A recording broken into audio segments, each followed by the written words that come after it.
Welcome to Mommy Heal Thyself. We feature guests who provide you with the tools, resources, and strategies you need to say no to a life of pain and suffering from all forms of preventable disease, toxic drugs, and unnecessary surgeries. We hope to inspire you to boldly reclaim your ability to heal and to serve the ones you love. Hello, my ladies. Welcome to another episode of Mommy Heal Thyself. Today, I have a fantastic guest with me. Her name is Alicia Saunders, and she is the founder of Olivia's Herd, LLC, a brand created by a mom for moms. The organization was named for the founder's late daughter, Olivia, who was stillborn at 9 months in 2020. Their purpose is to empower mothers before, during, and after childbirth, regardless of the outcome. And they strive to impact and empower mothers holistically wherever they are in their journey to motherhood. In addition to leading this great organization, Alicia is often invited to speak on and lead conversations surrounding the current maternal health crisis for Black mothers in our country. Alicia also serves as the co-chair of 2 patient advisory boards for Kaiser Permanente, aimed at changing the birth outcomes for women of color. Alicia, thank you so very much for joining us today. No problem. Thank you for having me. Awesome. Well, I would love for you to tell us a little bit more about your journey, how you got to this particular point in creating this phenomenal organization. Sure. So I often say, if you want to make God laugh, tell him your plans. Because my background is actually in law. However, I started doing this work with my daughter that passed in 2020. So, like you read in my bio, my daughter was stillborn at 9 months in 2020. She got her umbilical cord wrapped around her foot in a knot, and so that was in the middle of the pandemic. A very awful experience to go through at any time, but definitely during the middle of a global pandemic.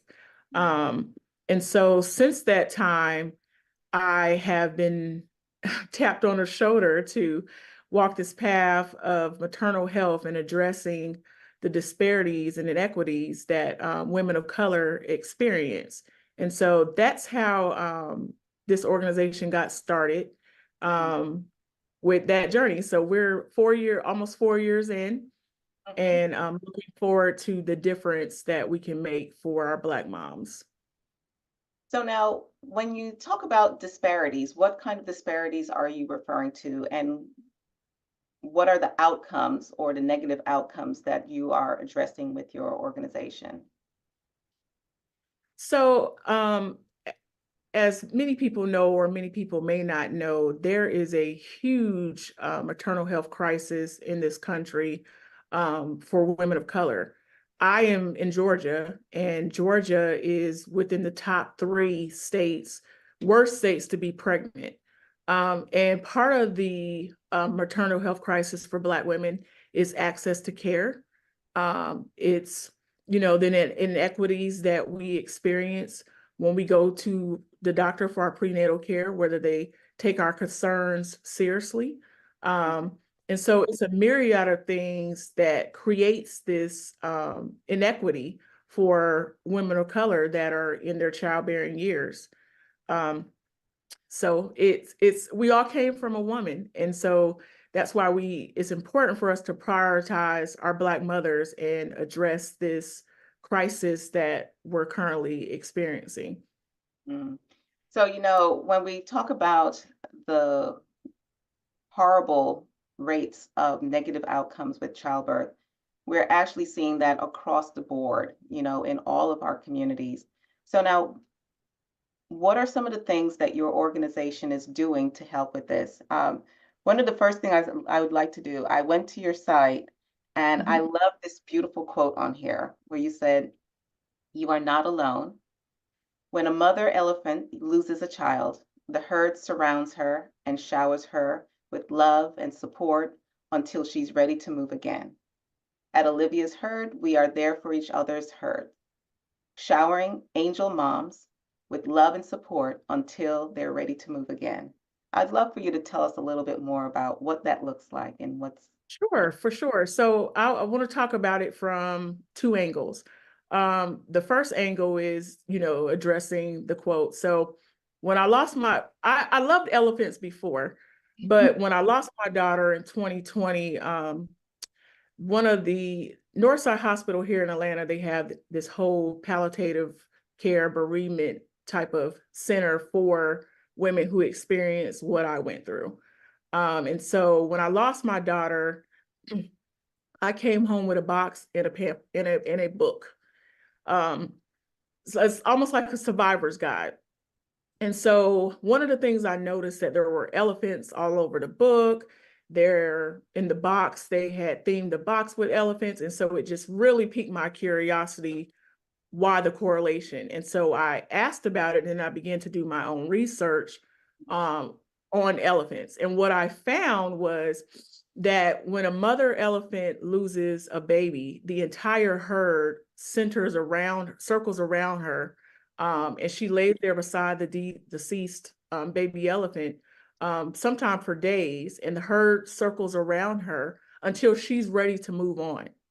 Mm-hmm. And so I wanted to create a brand that can offer that to women who have been through what I've gone through, because 1 in 4 women experience this type of traumatic experience in terms of infancy loss, stillborn, miscarriage, things of that nature. So it's really, Wait, really common. wait a minute, Olivia. I'm, oh, I'm being Alicia, sorry, Alicia. You have to say that again because I did not know that. I am blown away by the statistic. Please, please say that again. for sure. So 1 in 4 women experience miscarriage, stillborn, or either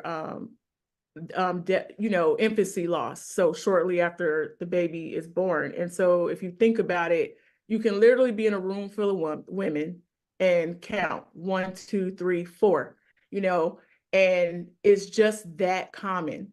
But the thing is, it's a silent battle because it's not something that women talk about or that's just talked about in general. You know what I mean? You have to Yeah. think about a mother who had a miscarriage or, like me, stillborn. I had to deliver her. She was 7 pounds, 1 ounce. I do have other children, but there's some women that have gone through that do not have other children, but that does not make them a mother. They're a mom. Their baby is just in heaven. Yeah.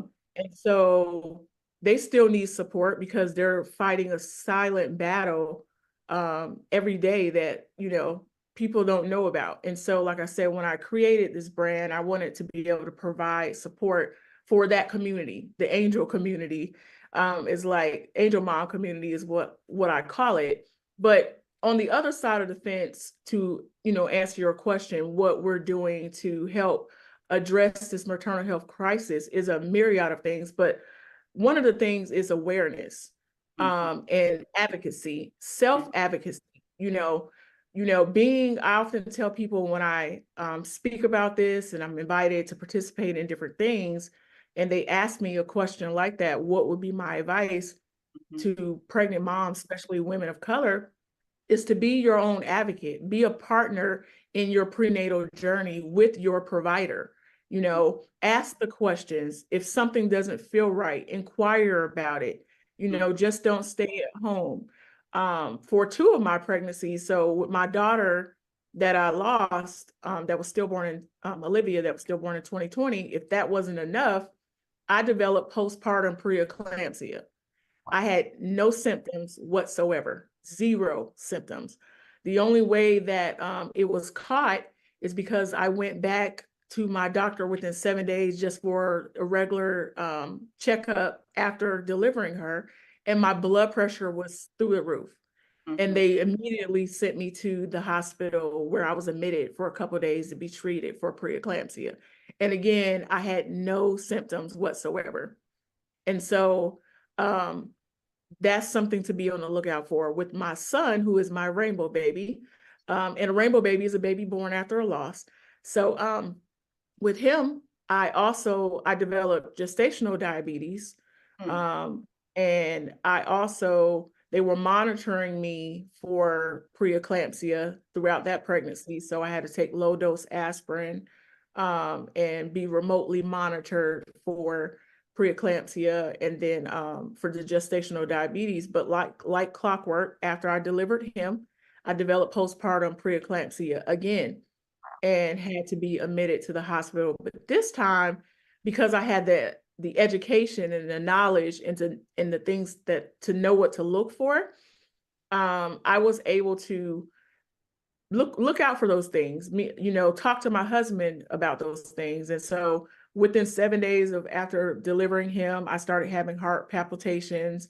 I had a blood pressure machine at home, so I was able to check my own blood pressure, and it was elevated.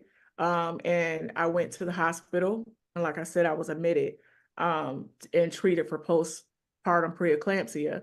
And so, like I said, my biggest thing that I would recommend for people or for mothers is, like I said, is be a partner, ask the questions. If you're not satisfied with the care that you're receiving, go somewhere else because your life literally does depend on it. And if you don't feel comfortable with your provider, it's okay to choose somebody else for your health and for the health of your baby. And so that's some of the things that we do is provide awareness, and then we connect moms with resources. So, if it's prenatal care or if it's an insurance issue and they need to be connected on that front, whatever it is, we try to connect them to that resource to help them along that journey. Awesome. I mean, you bring up so many phenomenal points. And one of the most important things that you're bringing up is that sense of moms being empowered, to realize that this is your health, this is your baby, this is your life. No one can care about you, your health, and your baby more than you, you know. Correct. It is so important for us to advocate for ourselves. And you are not the first woman that I've spoken to that has given me one of these stories. And the reality is that, unfortunately, in our quote unquote medical paradigm or quote unquote healthcare system, we as women are not taken seriously a lot of times. I've had so many conversations with women who have had certain symptoms and they go into their practitioner and they're like, oh, it's not a big deal, or they don't even listen to it, they don't even chart it. And so when you say that you have to be a mama bear to advocate for yourself, oh my gosh, that is on point. That is on point. Yeah, So, you absolutely do. I can think of 20, as you were talking, I'm sitting here thinking about with my firstborn daughter, her heart rate was decelerating. mm, And when I went to the hospital, they were going to send me home. mm, But fortunately, she had what they call it, I'm now, I feel like I'm a medical specialist. She had a D cell. And they were like, no, we're going to go ahead and induce you and deliver her. And now I'm grateful for that provider making that call, because had they sent me home and, my daughter had been in distress and, I was 38 weeks at that time, you know, we would have had a different outcome. And so, like you said, this is your journey, your life, your baby. Be an advocate for yourself and, be persistent if you need to. and I love this idea of the elephants, how they circle around, the woman who has recently lost. And I think one of the things that we are encouraging our women to do is to not wait for a loss. We really need to Correct. encircle each other before any crisis occurs as a really smart way of preventing a crisis, because the beauty of you sharing your story, Alicia, and I thank you for being so vulnerable and sharing what I can only imagine to be an extremely painful experience. But your story is going to help other women to know what to pay attention to and to feel empowered and to know, as you said, you are not alone. This is not a journey that God ever intended for us to have alone. And there's so many lonely mothers, not even just single mothers. Sometimes you may have mothers who are in relationships and yet they still feel alone. Oh, Right. Absolutely. so now tell us a little bit more about a special event that you guys have coming up. Yes, absolutely. So, in a more practical sense of, answering your earlier question about what we're doing. So this year during Black Maternal Health Week, so, for those of you that don't know, Black Maternal Health Week is recognized April the 11th through the 17th of every year. And so this week during Black Maternal Health Week on April the 20th, we are hosting our third annual Triad baby shower. And so Triad has a meaning. I like to put meanings to things, but the Triad in it is the mom, the baby, and the community. And so it's going to be a mass baby shower. Initially, our focus was going to be just for single moms, low income families, and we do have some homeless women that we are servicing, but we are opening the doors up to any mom that is currently expecting. And what we'll be doing at that event is providing free baby supplies. I like to call it baby starter kit.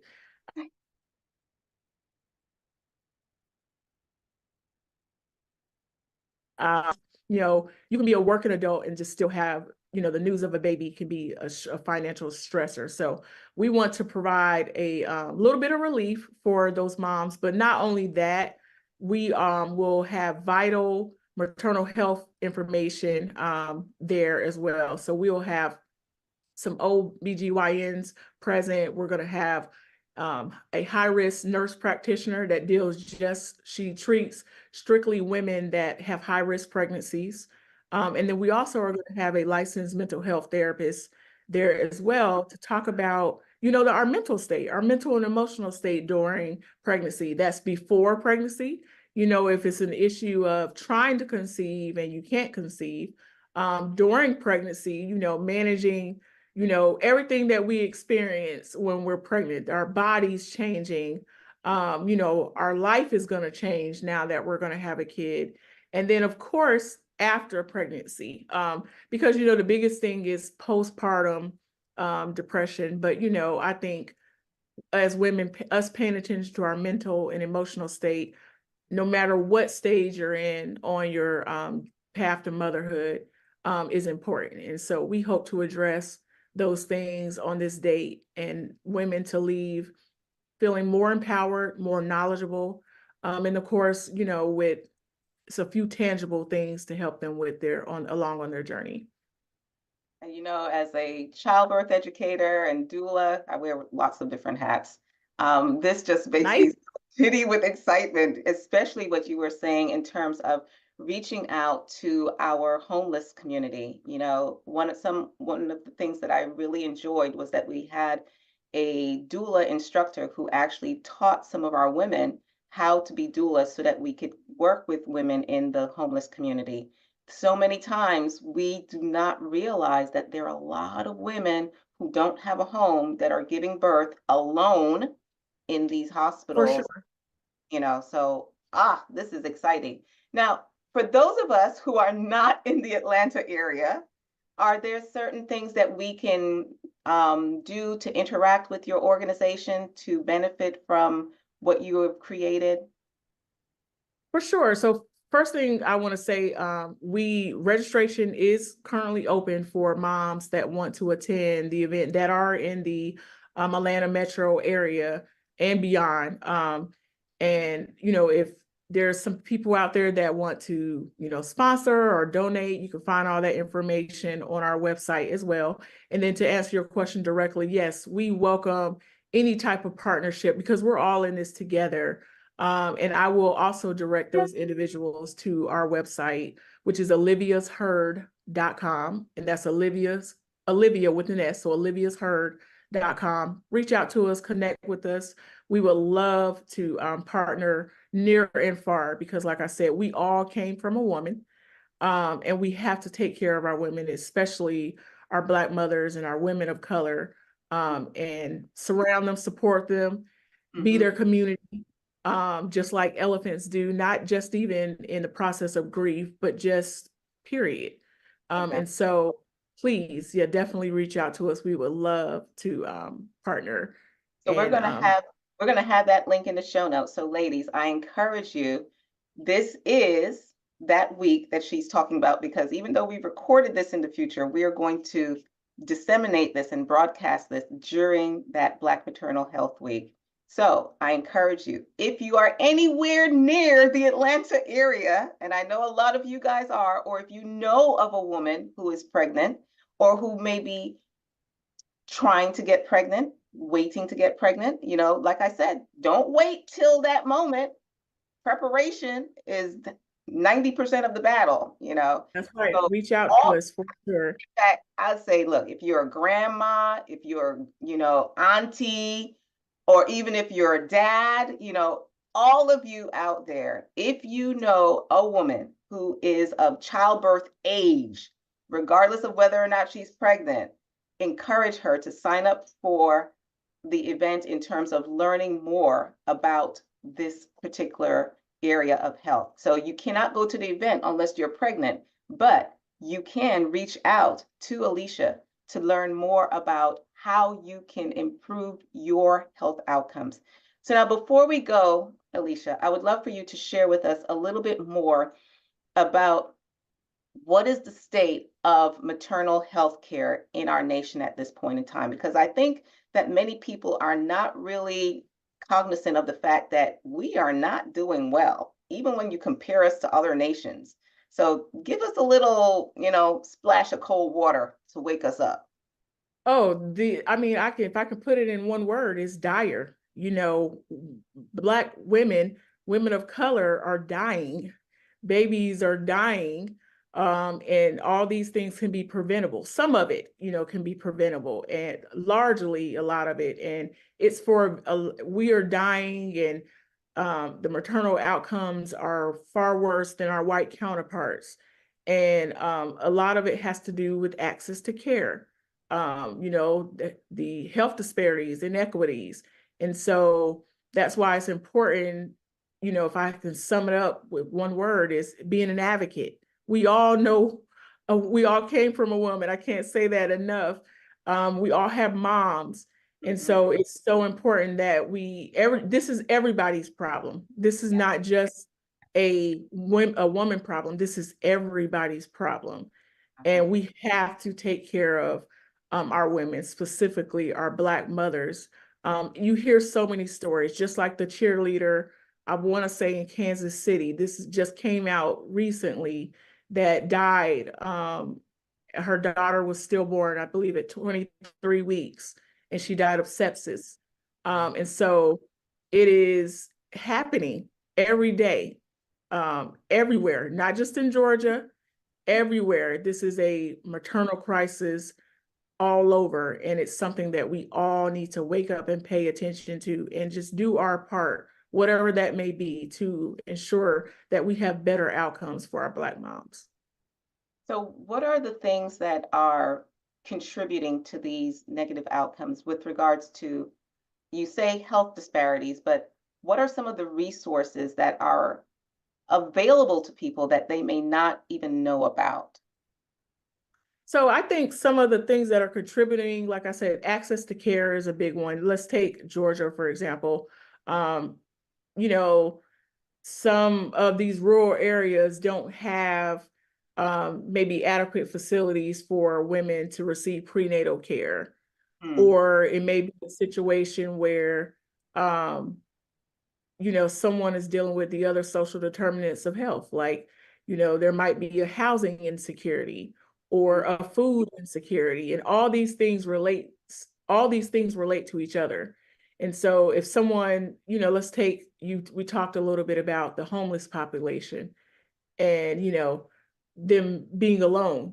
But if someone's homeless, are they really concerned with their health? Or is that a top priority for them? So it's a myriad of things that contributed to it. I mean, racism, is the one, or not being taken seriously. Like you said, I know when I was delivering my daughter, Olivia, the provider told, and I knew he meant well, but it just to show you like how we're perceived. He told me I was strong. I am, but this was a very traumatic thing to go through. And just because I'm strong, it doesn't mean that I don't have pain. And us being taken seriously. You mentioned that earlier when we go to visits, and It being just told, oh, don't worry about that, just a normal symptom of pregnancy. No, if it doesn't feel right, if it doesn't look right, and the person that you're being treated or the place that you're not going, if you feel like they're not taking you somewhere else, you have to be an advocate for yourself. And reach out. And that's what we want to do, is provide those resources, make those connections for those moms, for those grandmoms, for those dads, uncles, uncles and aunts, because we all know a woman, and we all know someone that may be pregnant, or, like you said, or thinking about getting pregnant, and or wherever you may be on your journey. We want to make a connection for you to ensure that it's a smooth one and that we can achieve the best possible outcome as possible. And, the other thing that you mentioned was for us to really have confidence in our intuition. When you know deep within inside of you that something is off, it doesn't matter what that other person is saying. If the spirit is leading you to know that something is off, be still and have the courage to stand firm in that knowing. A lot of times they discount our knowing, and we may not have access to all the fancy jargon and the fancy diagnosis and the fancy lingo, but if something inside of you, that spirit is inside of you that says, keep on pushing, keep on advocating for yourself and your baby and your community, because we need that beautiful angel to not be an angel too early, to come to earth and to be here amongst us, to guide us and lead us, because truly, where would we be without our children? The children are our future. So, Alicia, is there anything else that you would like to share with our community before we leave for today?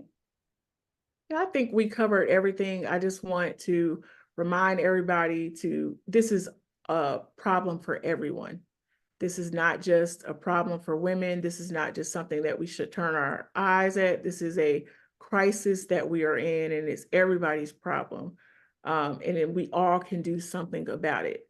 And what you do may look different from what I can do and what I can contribute, but we can all do something to ensure that our mothers and our babies are safe, because like you said, that's our future.